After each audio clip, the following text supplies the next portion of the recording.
Boa noite, irmãos. Saúdo a igreja com a graça e a paz do nosso Senhor Jesus Cristo. Estamos aqui para mais uma reunião de quinta-feira, mais um estudo bíblico. Estive com o pastor, o reverendo Fábio Castro, e nós conversamos sobre a programação dos estudos bíblicos, e o pastor ia continuar hoje o estudo, mas nós combinamos que na semana que vem ele continuará os pontos que ele tinha anunciado que faria. E hoje nós faremos um estudo complementar sobre o estudo e investigação bíblica. Então vamos aguardar aqui, alguns irmãos estão chegando. Você está na Igreja Presbiteriana do Pichincha. Nós estamos fazendo nossa reunião de quinta-feira.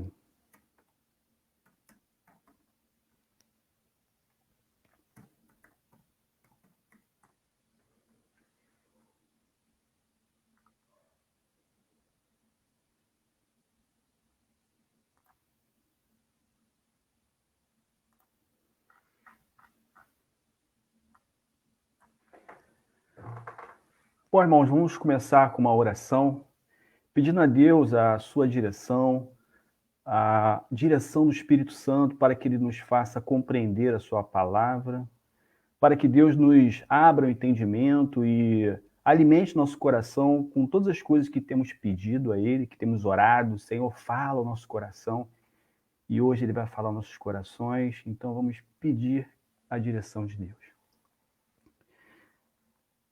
Senhor nosso Deus, nós te agradecemos, Pai, por esse dia, pela semana, por todas as coisas, Senhor, que temos vivido, pela tua palavra que tem nos alimentado, pela tua igreja, pela direção da igreja, pelas pessoas que estão nos assistindo. Senhor, os corações estão esperando uma resposta, Senhor de Deus. Fala ao nosso coração, Senhor.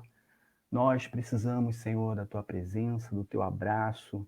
Nós precisamos, Senhor, do teu conforto. Nós precisamos, Senhor, ouvir a tua voz. Em nome de Jesus. Amém.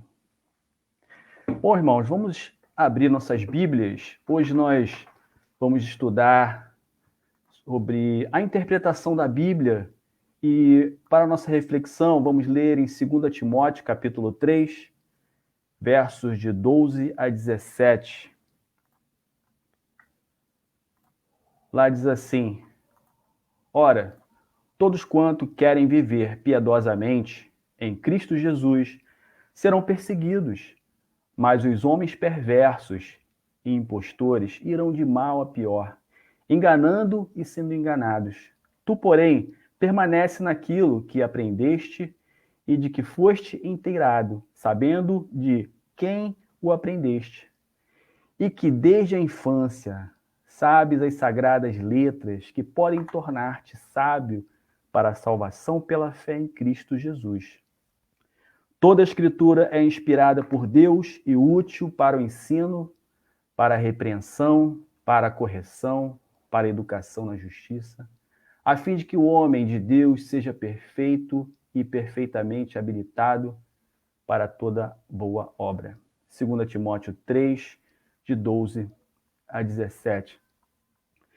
Para entender esse texto, por que o texto foi escrito, nós precisamos entender o que estava acontecendo. Paulo estava escrevendo uma carta ao seu servo Timóteo, ao seu discípulo Timóteo. Ele fala que Timóteo deveria se lembrar daquilo que ele havia aprendido.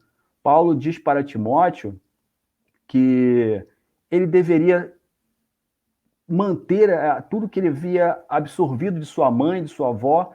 Na primeira viagem do apóstolo Paulo, nas cidades lá da Grécia, por várias cidades, Paulo pregou o evangelho, e provavelmente a mãe de Timóteo e sua avó ouviram a palavra de Deus através do apóstolo Paulo e se converteram, e assim transmitiram para Timóteo essa educação cristã.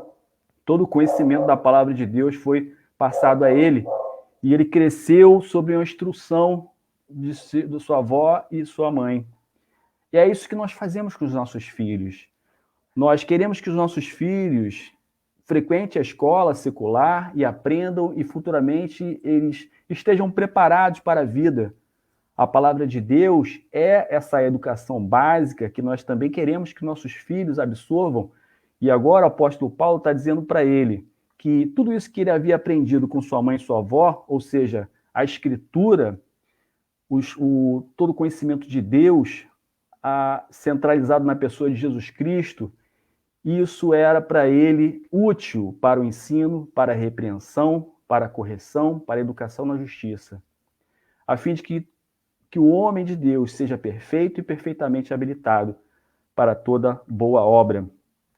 Bom, vamos falar sobre esta fonte de inspiração, esta fonte que nos dá sabedoria para viver, que é a palavra de Deus. Como fonte de interpretação, a Bíblia ela está sujeita às leis da lógica. Bom, são três coisas que eu vou começar a falar, que a Bíblia ela está sujeita às leis da lógica, que a Bíblia ela apresenta aspectos não explicados e que a Bíblia necessita de interpretação. Bom, primeiro, a Bíblia está sujeita às leis da lógica porque você lendo o Antigo Testamento, ali apresentam muitos preceitos, ali apresentam um código de higiene, um código de comportamento, algumas leis, alguns costumes da época que eram apresentados ao povo que eles deveriam fazer quanto ao que comer, quanto ao que vestir, como era o procedimento. E isso tinha muito a ver com a cultura do seu tempo. Algumas pessoas podem também questionar por que Abraão ia sacrificar Isaac. Não faz o menor sentido. O que tem a ver um pai sacrificar um filho?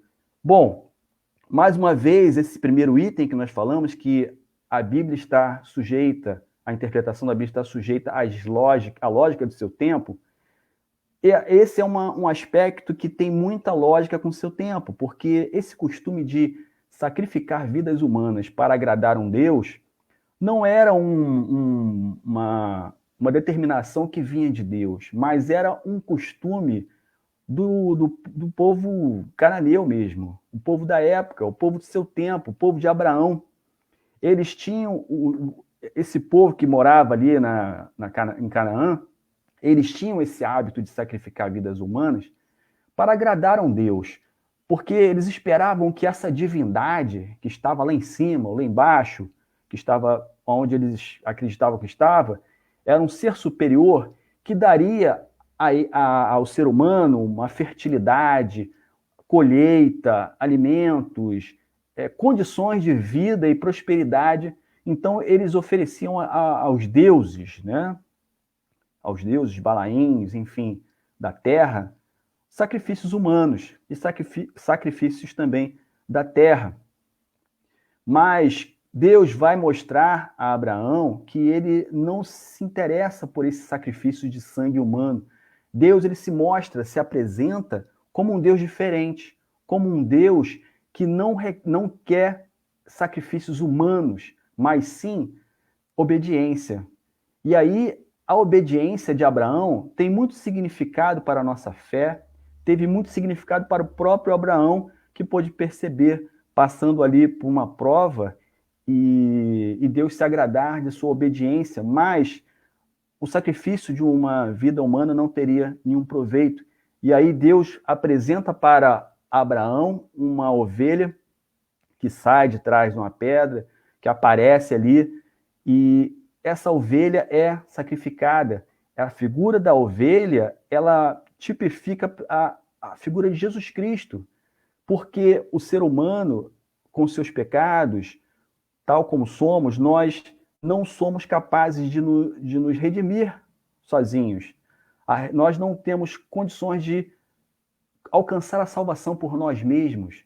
Ou seja, o derramamento de sangue nosso, ou o nosso próprio sacrifício, isso não nos faz merecedores da salvação ou da aliança com Deus. E aí Deus envia um cordeiro para que ele seja imolado, para que seja sacrificado no lugar do homem. Assim, Jesus Cristo, ele essa ovelha, ela tipifica a figura de Jesus Cristo, que ele é sacrificado em nosso lugar, derrama o sangue pelos nossos pecados, e Deus é o próprio Deus encarnado que morre em nosso lugar e salva o homem. Bom, então, esse item que nós estamos falando sobre a Bíblia está sujeita às leis da lógica, quero dizer que toda interpretação ela tem que estar associada a um costume, ao contexto local, à cultura e por que aquilo está acontecendo. O que está escrito é comunicado para alguém e por algum motivo. A Bíblia apresenta aspectos não explicados, porque há coisas que você pode ter dúvidas sobre os anjos, sobre o que vai acontecer, quando Jesus Cristo vai voltar, e muitos outros aspectos que você tem dúvidas e não encontra na palavra de Deus, e você entra em crise, ou seja, isso não pode relativizar para você a autoridade da Bíblia, a importância que ela é e o fato dela ser a palavra de Deus. Isso não pode ser relativizado só porque algumas informações você não conseguiu encontrar. Porque Deus ele tem o interesse de nos revelar muitas coisas, mas nem todas as coisas foram reveladas por Deus. Deus nos revelou aquilo que Ele queria que nós soubéssemos. Deus disse para nós tudo que Ele gostaria que nós soubéssemos. E a Bíblia, ela necessita de interpretação. A Bíblia, ela necessita de interpretação porque a Bíblia na prateleira de uma biblioteca, lida por uma pessoa culta, uma pessoa esclarecida, uma pessoa muito inteligente, que já leu todos os livros, pode decidir por si mesma que aquele livro ali, aquele conteúdo, tem um valor histórico. Aquele conteúdo tem uma importância, talvez, motivacional, de pesquisa arqueológica, mas para essa pessoa pode não ter nenhum sentido como revelação de Deus, como palavra, como uma comunicação entre Deus e os homens.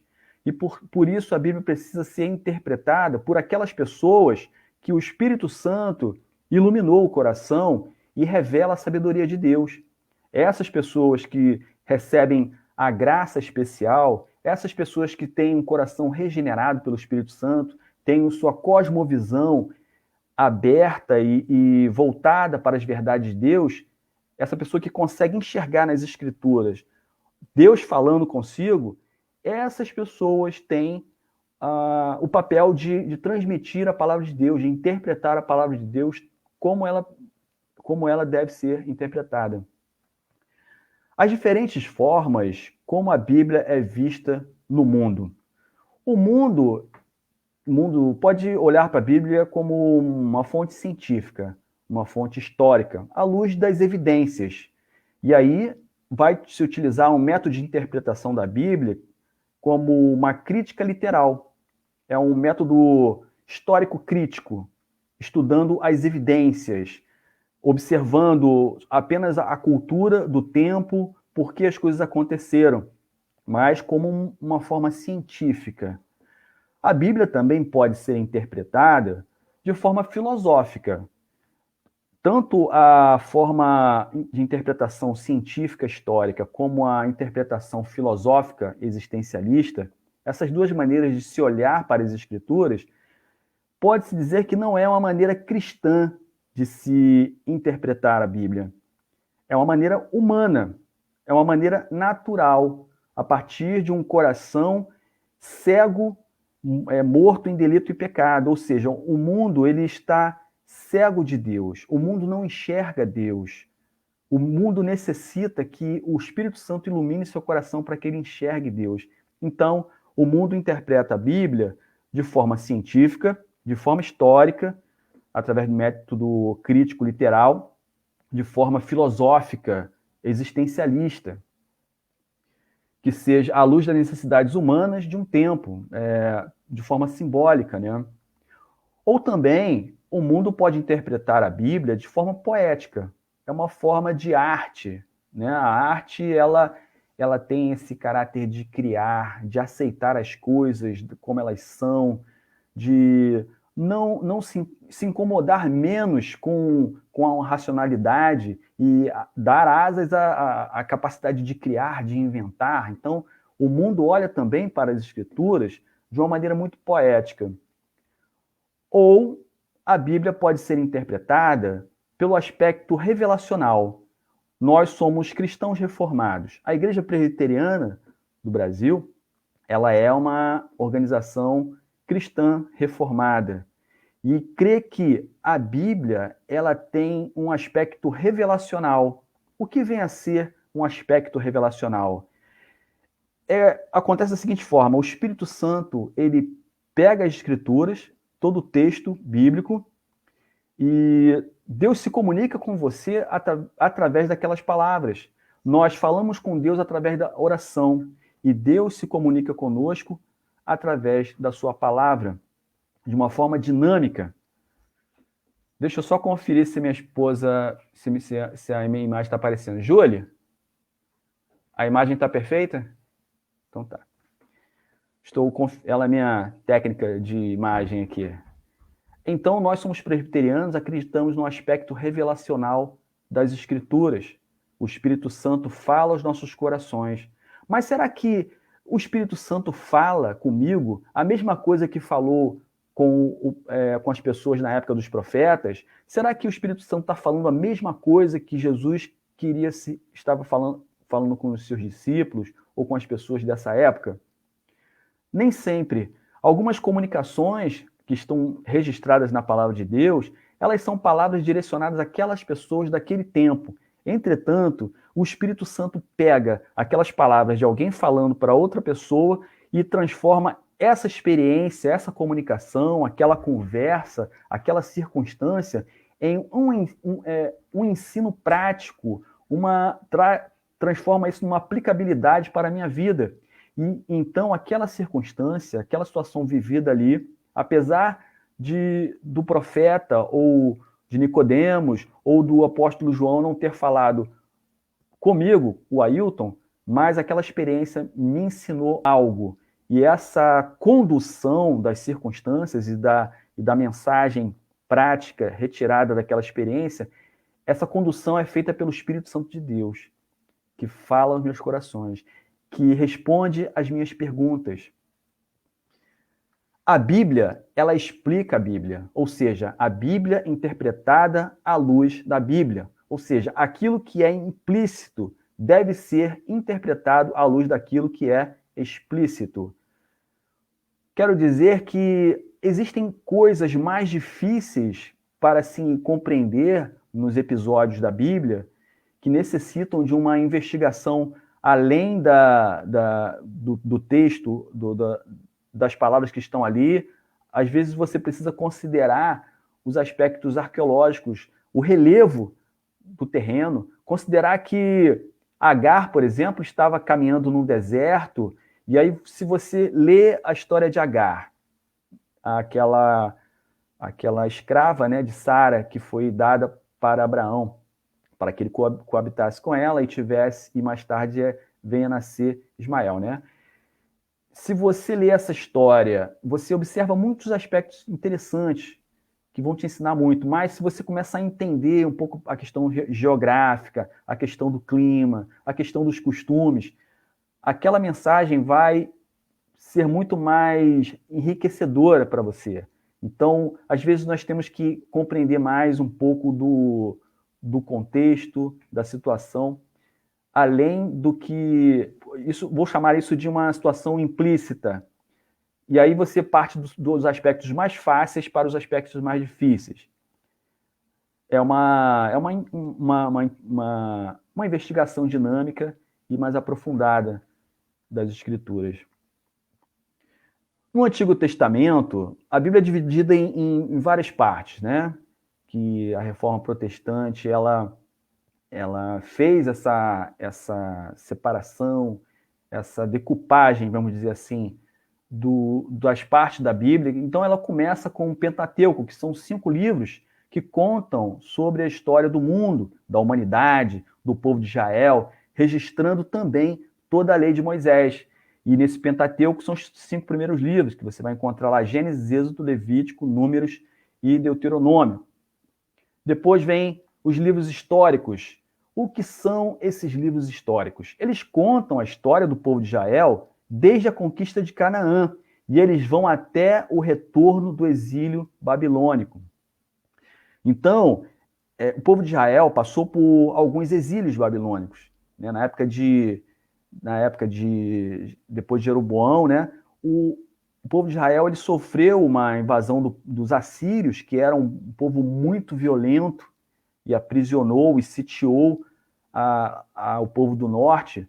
E depois vieram os babilônicos, que dominaram todo o território também do sul e do norte, né? A parte da cidade de Judá, Jerusalém, aquela parte, e também lá na terra de Samaria. Depois dos babilônicos vieram os medos e persa, né? O rei Dario e o rei Ciro. E eles representaram um tempo que o povo de Israel considerou uma libertação, que o povo de Israel voltou a cultuar, voltou a se reunir. Antes, o povo babilônico tentou suprimir toda a cultura de Israel, os seus momentos de adoração, mas Ciro foi um grande libertador, que Israel ficou muito feliz com essa conquista e passou a ser dominado pelos medos e persas. Esse período dos medos, desde da prisão dos assírios até os medos persas, você pode entender que existem os livros de Esdras, Neemias e Esther. E mais os livros históricos são Josué, Juízes, Ruth, 1 Samuel, 2 Samuel, 1 Reis, 2 Reis, 1 Crônicas, 2 Crônicas, Esdras, Neemias e Esther. Depois de Esther, vem o domínio macedônico, né? O mundo começa a ser dominado pelos gregos. Alexandre o Grande, ele domina o máximo de território que ele consegue. E Alexandre tinha uma característica muito interessante, que ele agregava os valores dos povos, diferente de Nabucodonosor, que tentava suprimir, destruir toda a cultura e as crenças dos povos, mas Alexandre o Grande não. Ele valorizava, ele começou a reunir todas as informações, montando bibliotecas, e depois, passado esse tempo de Alexandre o Grande, foram os macedônios, vieram os romanos. Tanto o domínio macedônico como o Império Romano, eles já acrescentaram, ao contrário do que muitas pessoas pensam, eles acrescentaram muitas coisas boas ao Evangelho. O Alexandre o Grande, ele possibilitou, com a entrada da cultura helenística, né, helenista, com a cultura dos gregos, o pensamento sobre o espírito, porque o povo de Israel ele não estava acostumado a pensar sobre as questões espirituais. O judeu pensava só na questão externa. E o hebraico é uma língua muito, vamos dizer assim, vamos considerar que é um pouco pobre, pobre sim, na sua condição de montar pensamentos. Ou seja, você explicar ou ensinar alguma coisa com o idioma, o hebraico, é um pouco complicado, porque é um idioma que ele é curto, as vogais são só uns pontinhos, enfim, ele não tem muitas variações, você não consegue escrever um pensamento tão profundo, filosófico, com o pensamento hebraico. Já o idioma, o grego, né, ele já te possibilita fazer um estudo muito mais aprofundado, escrever muito mais. O idioma grego possibilitou, mais tarde, o Evangelho, no caso, o Novo Testamento, ser escrito e ser explicado e ser construída uma doutrina definindo alguns pensamentos espirituais, as questões do espírito, as questões filosóficas. Ou seja, Paulo teve uma grande contribuição dos gregos para construir a sua doutrina, sua teologia. E os macedônios, eles contribuíram nessa parte. E os romanos, com a criação das estradas, dos caminhos, porque a Palestina ela era muito atacada por piratas, por ladrões, salteadores. Seria muito difícil para os missionários, para os apóstolos, ficarem viajando de cidade em cidade, plantando igrejas, pregando para os povos, né, aquela mensagem de ir por todo mundo e pregar o evangelho por toda criatura, até os confins da terra. Isso seria muito difícil se os romanos não tivessem dominado todo o território e construído estradas. Se os romanos não tivessem varrido dos mares os piratas. Paulo teria muita dificuldade de viajar, ter feito as 4 viagens que ele fez, missionárias, né? Se os romanos não tivessem guarnecendo os mares para que o evangelho pudesse se expandir pelo mundo afora. Bom, e aí tem os livros poéticos. Os livros poéticos, né, eles têm uma estrutura literária poética, ou seja, você precisa compreender que os livros poéticos eles têm uma forma de comunicação que às vezes eles repetem as frases, eles usam algumas hipérboles, uns pleonasmos, eles exageram em algumas expressões e usam termos que não fazem menor sentido se fossem interpretados de maneira literal. E aí você precisa compreender que o livro de Jó, que o livro de Salmos, que o livro de Provérbios, Eclesiastes, Cantares, eles são poéticos. E depois vem os profetas. Os livros proféticos são os maiores, né? Tem Isaías, Jeremias, Lamentações, Ezequiel e Daniel, que eles acontecem, são escritos num período de exílio, né? Eles pegam a época do domínio dos assírios, depois pega a época de Nabucodonosor, da Babilônia, e pega essa época dos persas e os medos, e esses profetas, eles escrevem profecias contra o povo de Israel e também escrevem profecias contra os povos que fazem mal a Israel. Eu estou fazendo essa abordagem muito abrangente porque você precisa compreender o que estava acontecendo quando você lê, por exemplo, um texto de Isaías. Isaías falando coisas, repreendendo o povo, porque o povo estava rebelde, porque o povo estava virando as costas para Deus. E aí você pega esse texto de Isaías, ou de Jeremias, das Lamentações, e usa essas frases para o seu tempo, transformando isso numa aplicação prática para a sua vida hoje. Mas algumas coisas que ele diz ali, o profeta ele não está falando com você, entende? O profeta ele não te conhece.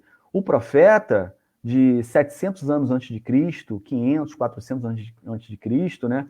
Ele não tinha ideia das coisas que você ia viver, das coisas que você ia passar. Então, o profeta ele está falando com aquele povo porque aquele povo estava agindo de uma maneira e Deus viu o povo agir e Deus chama o profeta e diz para ele assim, fala para esse povo isso, isso, isso, isso. E aí ele diz, assim diz o Senhor. Então, significa que eu não posso usar aquelas palavras para aplicação prática para o meu dia, para a minha vida hoje? Pode sim. Você só precisa entender que quem está falando com você não é o profeta, mas sim o Espírito Santo de Deus. Bom, no início o que eu disse, o Espírito Santo de Deus, ele pega alguém falando com outra pessoa e aquela frase, aquela comunicação entre duas pessoas, existe um objetivo prático para o seu tempo, existe uma explicação prática para o seu tempo, mas o Espírito Santo de Deus, ele quer que você compreenda aquela circunstância e aprenda com essa circunstância. Ou seja, o profeta não está falando com você. O profeta não escreveu aquilo especificamente para o nosso tempo ou para as coisas que nós vivemos hoje. Mas o Espírito Santo de Deus, ele está falando ao seu coração através daquela experiência, daquela circunstância que eles viveram. Então, quem é que fala aos nossos corações? O Espírito Santo. Nós somos cristãos reformados e nós acreditamos no aspecto revelacional da palavra de Deus. Porque a palavra de Deus, A Bíblia é a palavra de Deus e ele fala aos nossos corações. E ela é dinâmica, e ela é viva e eficaz. E ela fala com você. Após os profetas maiores, existem os profetas menores. São aqueles que escreveram menos, né? Vem Oséias, Joel, Amós, Obadias, Jonas, Miqueias, Naum, Abacuque, Sofonias, Ageu, Zacarias e Malaquias. E aí termina o Antigo Testamento, que aí nós temos dito que esse período é um período que era governado pela lei. Existia uma lei que dava uma direção para o povo, que dava o norte para aquilo que deveria ser feito, qual é a vontade de Deus para nossas vidas, o que marca a nossa aliança com Deus passa muito pelo crivo dessa lei, né? Era uma lei voltada para um tempo, o tempo do Antigo Testamento, e aí o Novo Testamento vem Jesus, é o tempo do Messias, a chegada do Messias. E o Novo Testamento começa com os evangelhos sinóticos, né, que são aqueles que falam de coisas similares, contadas por 3 pontos de vista. Mateus, Marcos e Lucas, eles contam mesmas situações a partir de um ponto de vista diferente. Eles têm um olhar diferente, estavam em lugares diferentes, vendo a mesma coisa ou complementando o que o outro havia já falado. Alguns comentaristas bíblicos vão dizer que Marcos seria a fonte primária e os outros 2, Mateus e Lucas, estariam complementando o que Marcos teria dito primeiro. Outros comentaristas bíblicos vão dizer que não, são pontos de vista muito sincronizados, eles vendo a mesma coisa. Enfim, depois vem o livro de João e Atos dos Apóstolos, que sua criação, sua autoria é atribuída a Lucas, né? Então, e depois, após isso, vem as cartas paulinas, ou seja, as cartas de Romano, 1 Coríntios, 2 Coríntios, Gálatas, Efésios, Filipenses, Colossenses, 1 Tessalonicenses, 2 Tessalonicenses, 1 Timóteo, 2 Timóteo, Tito, Filemão, Hebreus, Tiago, 1 Pedro, 2 Pedro, 1 João, são cartas e por fim, né, Apocalipse, 2 João, 3 João, Judas, Apocalipse, são cartas que são escritas. Muitas dessas situações em que as cartas foram escritas, pelo apóstolo Paulo, por exemplo, que ele estava preso, nós podemos entender que essas cartas foram escritas em situações que, lá no livro de Atos, ele descreve. Nas viagens de Paulo, ele vai escrevendo essas cartas. E depois ele escreve em prisão. O último livro, que é Apocalipse, né? João ele vai preso para a ilha de Patmos, e ali ele tem a revelação de Deus, a visão dos últimos dias, de coisas que haviam já acontecido também e de coisas que estavam acontecendo. Essa situação do livro de Apocalipse é muito interessante, porque o João ele escreve o Apocalipse, e essa palavra Apocalipse, quando nós pensamos nisso, muita gente pensa assim, o Apocalipse é o João é o Apocalipse, mas nesse período do 1º século, Apocalipse era um gênero literário. Não foi só João que escreveu o Apocalipse. O livro da revelação de Apocalipse foi escrito por João. É o Apocalipse que Deus revelou a João, tá? Mas existiam outros apocalipses da época que não eram a revelação de Deus para os homens, mas eram apenas uma literatura apocalíptica. A literatura apocalíptica ela tem uma forma de se expressar que é voltada assim, para o caos, né? Apontando para o caos. Tudo muito a ver com o que estava acontecendo naquela época. E aí, volto a dizer aqui, volto a frisar, interpretar a Bíblia adequadamente, profundamente, você precisa entender o que estava acontecendo nesse tempo. E essa comunicação, essa forma de escrita, esse gênero literário apocalíptico, tem tudo a ver com um monte de desgraças, com a penúria que o povo estava vivendo, uma situação de de terrível padecimento, os cristãos sendo mortos, e o Império Romano impondo as suas leis, a sua ordem, a nova ordem do tempo, né? A nova ordem mundial daquele tempo.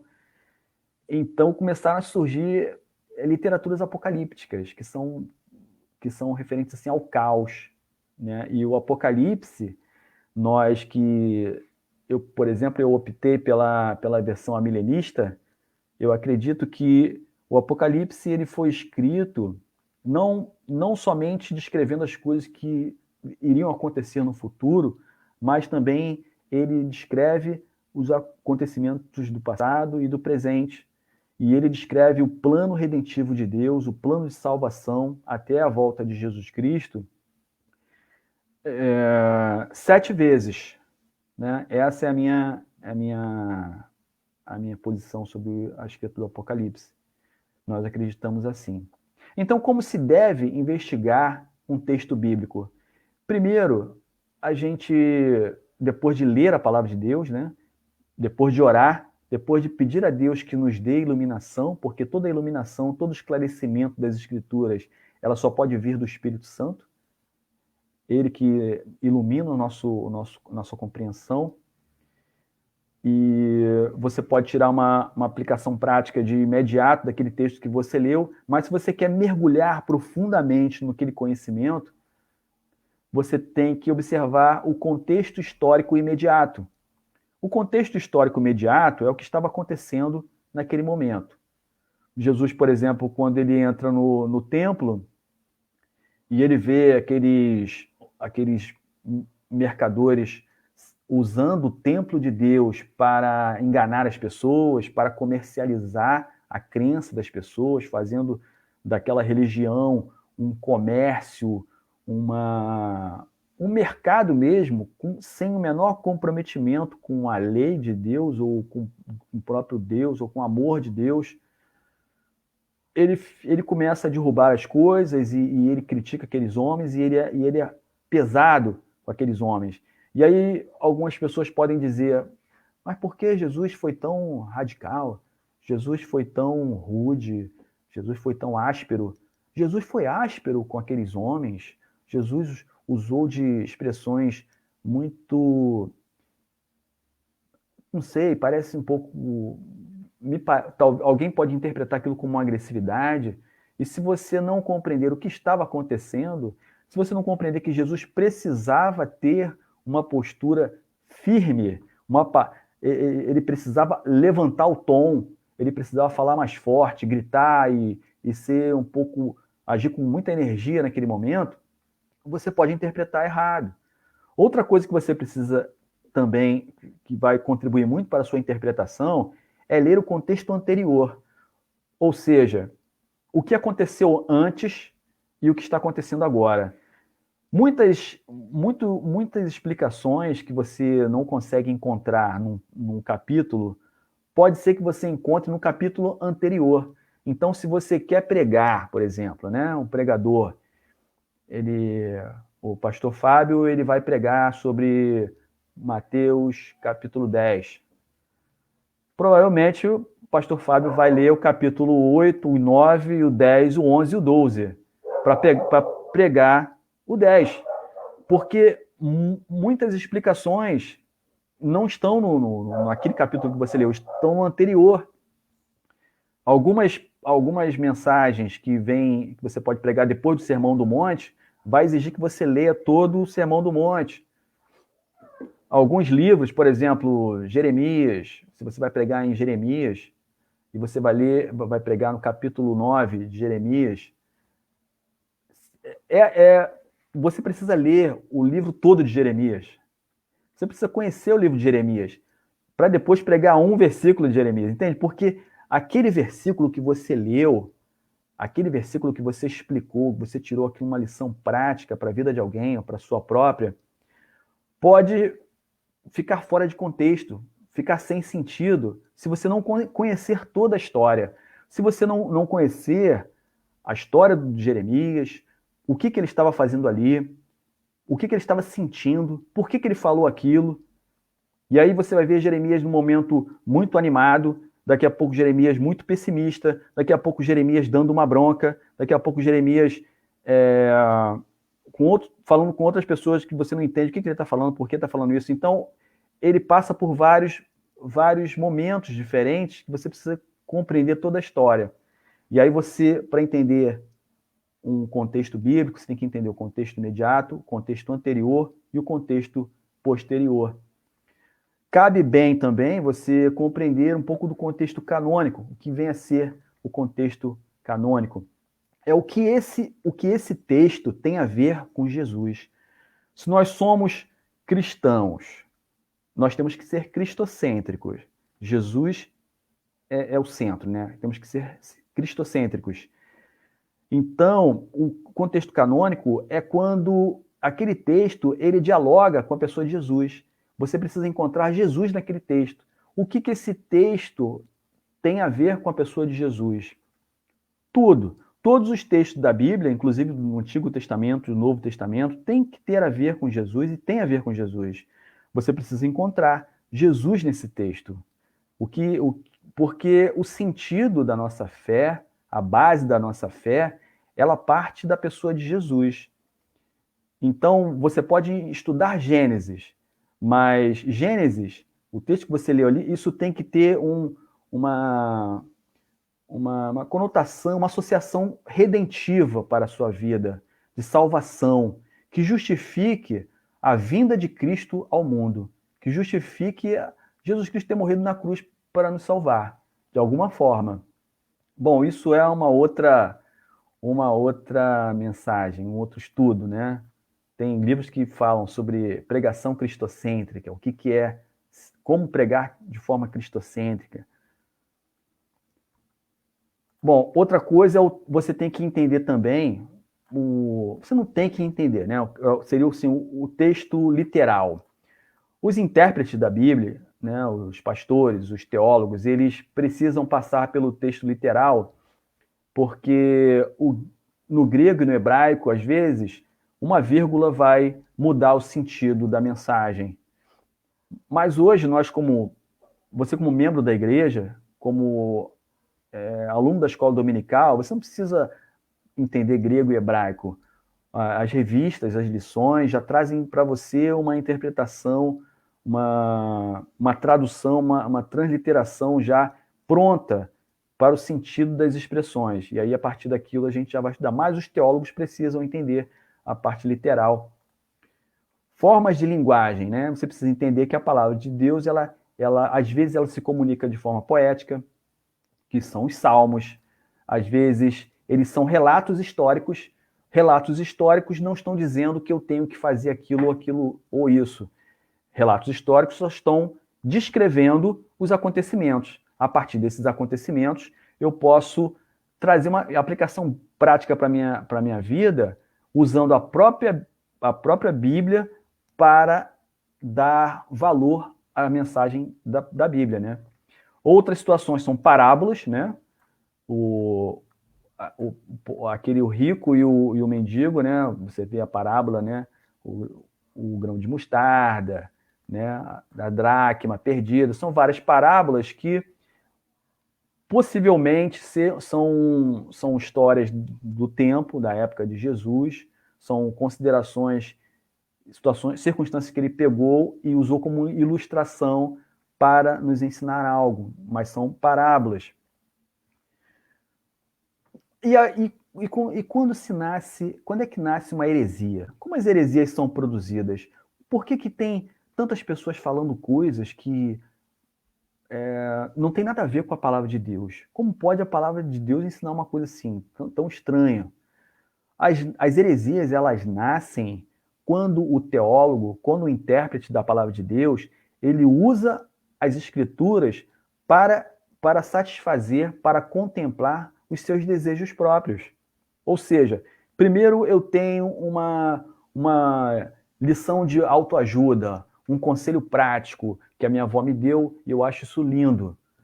Puxa, que mensagem bacana que minha avó falou. Então, sabe o que eu vou fazer? Eu vou pegar a Bíblia e vou procurar um texto que legitimize esse comportamento, essa palavra, esse conselho prático para a minha vida. E aí nascem as heresias, porque você se perde, porque você deixa de observar o que a palavra de Deus se propõe a dizer, o objetivo do texto, o propósito daquele texto ali, e você começa a ter o objetivo de contemplar os seus desejos, seus anseios pessoais. E aí, o herege, o que ele vai fazer? Ele vai montar argumentos a partir do seu próprio ponto de vista, como fez Satanás em Mateus 4, capítulo 4, verso de 1 a 11. Satanás vai tentar Jesus e vai ficar usando a própria Bíblia para enganar Jesus, tentar enganar Jesus. Né? Foi o que ele fez, ele tentou enganar Jesus. A interpretação da Bíblia no período pós-apostólico. O período pós-apostólico, já quando os apóstolos já haviam morrido, todos eles foram martirizados, menos João, e aí inicia-se um tempo muito difícil, porque a igreja que ali ficou começou a perder os seus líderes, os grandes apóstolos, aqueles que tinham andado com Jesus, e começaram a entrar num certa aflição. E agora, o que será? Nós perdemos o link, Jesus ainda não chegou, Jesus não voltou ainda, o que vamos fazer? Esse período pós-apostólico, que vai do século II até o século IV, né? Aí aparecem os grandes concílios ecumênicos da igreja, os concílios que se reuniam para discutir os conceitos sobre Jesus Cristo, sobre Maria, sobre a virgindade de Maria, sobre o Espírito Santo, sobre se a relação entre Pai, Filho e Espírito Santo é uma hierarquia ou não. Né? Os concílios, né, começaram a discutir isso. E a igreja ela era liderada por pastores e bispos, que eram chamados os pais da igreja. Foi uma época de intensos debates teológicos e haviam duas linhas distintas de interpretação da palavra. Né? Havia uma linha alegórica, né, que eram os cristãos da cidade de Alexandria, que era mais ao sul ali, em direção à África, e a cidade de Antioquia, que era uma análise mais literal. Então havia essa como é que se diz? Essa rivalidade de opinião teológica, que eram os alegóricos e os que analisavam a palavra de maneira literal. A escola de Alexandria, né, que era assim, no Egito, ela pensava o seguinte, era Clemente de Alexandria, né, ele nasceu em 150 depois de Cristo, morreu em 215. Clemente de Alexandria, ele dizia que numa cultura onde a cultura helenista, né, ela dominava toda a Palestina, os valores, a cultura grega, os valores da Grécia, os pensamentos de Platão, Aristóteles, a filosofia, ela tinha muita pujança, predominava muito nos centros onde tinham os intelectuais, as pessoas mais esclarecidas e respeitadas da época. Essa cultura filosófica, ela, de alguma maneira, ela tentava se mesclar com os valores cristãos. E aí a igreja existia e esses valores filosóficos de berço grego tentavam entrar na igreja e influenciar no pensamento cristão. O Clemente de Alexandria, ele dizia o seguinte, que podia-se aproveitar os pensamentos filosóficos da Grécia, a filosofia, tudo isso, desde que tivesse alguma coerência, desde que passasse pelo crivo dos valores cristãos, dos ensinamentos de Cristo, da palavra de Deus, e parte da cultura poderia ser aproveitada. Já a escola de Alexandria era uma escola mais radical, hoje nós chamaríamos isso de ortodoxa, né? Fundada por Luciano de Samosata, cara que nasceu em 240 depois de Cristo, e essa escola de Antioquia, ela tentava separar o que era de Deus e o que não era de Deus. Ou seja, os valores cristãos estavam na igreja, nas escrituras e em tudo aquilo que os apóstolos haviam ensinado para a sua igreja.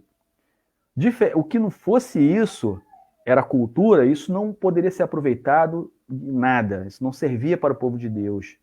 Então, havia essa disputa, né? E aí ocorria o que? A defesa do evangelho. Nessa época surgiram os apologetas, que foram os grupos, os pais da igreja que tentavam de toda forma defender o evangelho. E, como eu falei, surgiram os grandes concílios. Mas o que precisamos lembrar, irmãos, de toda essa história, nós falamos aqui que nós precisamos entender o contexto anterior, o contexto atual, o contexto posterior, para saber o que estava acontecendo e por que estava acontecendo, saber quando a palavra de Deus ela apresenta uma fala, aquela fala é de alguém que está se comunicando com outra pessoa, que não é você, mas quem fala com você é o Espírito Santo de Deus. Então, o que nós tiramos de tudo isso para a nossa vida? Que nossas crenças prediletas não devem controlar a nossa interpretação da Bíblia. As nossas crenças prediletas, ou seja, você não deve escolher as crenças e depois tentar adaptar a Bíblia às suas crenças, mas sim ao contrário. Você deve adaptar aquilo que você acredita conforme a luz da palavra de Deus e o que o Espírito Santo de Deus fala ao seu coração, porque você fala com Deus através da oração e Deus fala com você através da sua palavra e através também das suas providências divinas. Os pressupostos que usamos para interpretar os textos bíblicos devem ter como fonte a própria Escritura. Então, nós temos aí os métodos de interpretação utilizados hoje, que é o método alegórico, né? Usado muito na Idade Média. Agostinho usava o método alegórico, isso tem seu valor, e eles tentavam, assim, eles consideravam o sentido literal das escrituras até pouco importante. Eles pensavam mais o que aquele texto ele fala ao seu coração, ia direto para a aplicabilidade. A aplicabilidade do texto bíblico é muito importante, ela é importante, mas se você se desvincular do objetivo daquela palavra, aquele texto está querendo dizer, você pode acabar utilizando um texto inadequado para aquilo que você quer ensinar. Ou seja, você pode usar, às vezes você quer falar sobre salvação, mas você pega um texto que fala sobre outra coisa, sobre a obediência às autoridades. E aí você pega esse texto porque você viu uma expressão ali, você usa aquela expressão ali, e você faz uma interpretação alegórica do versículo, porque aquela expressão ela tem muita força, mas se você for ampliar a sua investigação, pode, de repente, descobrir que aquele capítulo ele trata de um outro assunto, de um outro tema. Bom, irmãos, eu quero parar por aqui, tá? Nosso estudo, ele é muito abrangente, a questão sobre a interpretação da palavra de Deus, das Escrituras. A leitura das Escrituras, ela nunca podem ser uma maneira de deixar você amedrontado ou achar que, nossa, que desafio grande estudar a palavra de Deus, mas quantas coisas que eu não sabia. Aquela pessoa que é remida e lavada pelo sangue de Jesus, que é restaurada pelo Espírito Santo, aquelas pessoas que foram escolhidas por Deus, como Jesus disse, né? As minhas ovelhas ouvem a minha voz e me seguem. Sempre que você ouvir depoimentos sobre a palavra de Deus, você ao ler a palavra de Deus e perceber que ela é muito mais densa, muito mais profunda do que do que aquilo que você compreendeu até hoje, isso deve trazer para você vontade de aprender mais. Isso deve alimentar seu coração de um desejo de absorver mais conhecimento e descobrir mais coisas sobre a palavra de Deus.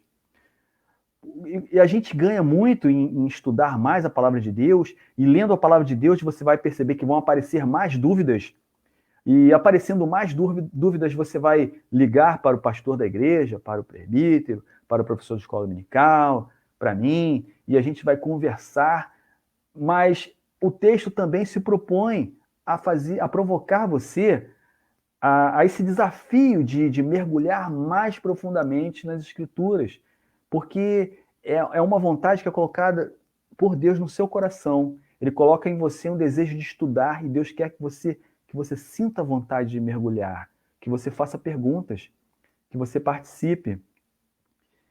Bom, irmãos, deixa eu entrar aqui no Facebook. Deixa eu ver os comentários.